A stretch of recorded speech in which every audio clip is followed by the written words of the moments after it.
ప్రభునందు ప్రియులారా, ప్రభు నామమున మీకు వందనములు. ఈరోజు దేవుని యొక్క వాక్య ధ్యానము ఎఫెసీలకు రాసిన పత్రిక 1వ అధ్యాయం 8వ వచనము. కాలము సంపూర్ణమైనప్పుడు జరగవలసిన ఏర్పాటును బట్టి ఆయన తన దయా సంకల్పము చొప్పున తన చిత్తమును గూర్చిన మర్మమును మనకు తెలియజేసెను. దేవుడి ఈ మాటలు దీవించి ఆశీర్వదించునుగాక. గమనించండి ప్రియులారా, కాలము సంపూర్ణమైనప్పుడు దేవుడు తన కుమారుని పంపి ఆయన ద్వారా మనలను దేవుని కుమారులుగా స్వీకరించాడు. ఆయన కృప మనలను క్షమించుట మాత్రమే గాక దేవుని చిత్తము యొక్క మర్మము తెలుసుకొనుటకు మనకు సంపూర్ణ జ్ఞాన వివేచనం అనుగ్రహించెను.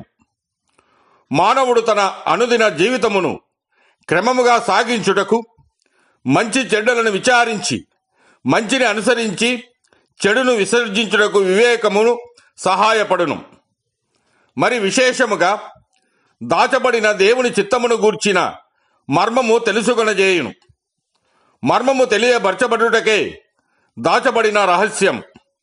రోమాపత్రిక 16వ అధ్యాయము 25-26 వచనాలను గమనిస్తే, సమస్తమైన అన్యజనులు విశ్వాసమునకు విధేయులగునట్లు అనాది నుండి రహస్యముగా ఉంచబడి ఇప్పుడు ప్రత్యక్షపరచబడిన మర్మం నిత్య దేవుని ఆజ్ఞ ప్రకారము ప్రవక్తల లేఖనముల ద్వారా వారికి తెలుపబడి ఉన్నది.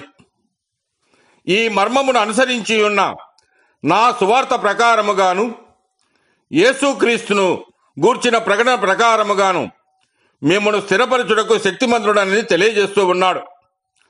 అలాగనే కొలస్సీయులకు రాసిన పత్రిక 1వ అధ్యాయము 25-27 వచనాలు గమనిస్తే, దేవుని వాక్యమును అనగా యుగములలోనూ తరములలోనూ మరుగు చేయబడి ఉన్న మర్మమును సంపూర్ణముగా ప్రకటించుటకు మీ నిమిత్తము నాకు అప్పగింపబడిన దేవుని ఏర్పాటు ప్రకారము నేను ఆ సంఘమునకు పరిచారకుడనైతిని. అన్యజనులలో ఈ మర్మము యొక్క మహిమైశ్వర్యము ఎటుదో అది అనగా మీ యందు ఉన్న క్రీస్తు మహిమ నిరీక్షణ అయి ఉన్నాడనే సంగతిని దేవుడు తన పరిశుద్ధులకు తెలియపరచగోరి ఇప్పుడు ఆ మర్మమును వారికి బయలుపరచను. గమనించండి ప్రియులారా, అనగా క్రీస్తే దేవుని మర్మము. అన్యజనుల యందు క్రీస్తు నివసించుట మర్మమే, సంఘమే ఆ మర్మము. అన్యజనులు క్రీస్తునందు యూదులతో పాటు ఒక్క శరీరము అవయములుగా చేర్చబడుటయే మర్మము. పరలోకములో ఉన్నవే గాని భూమి మీద ఉన్నవే గాని క్రీస్తునందు ఏకముగా సమకూర్చుటయే ఒక మర్మము. దేవుడు మిమ్మల్ని దీవించి ఆశీర్వదించునుగాక.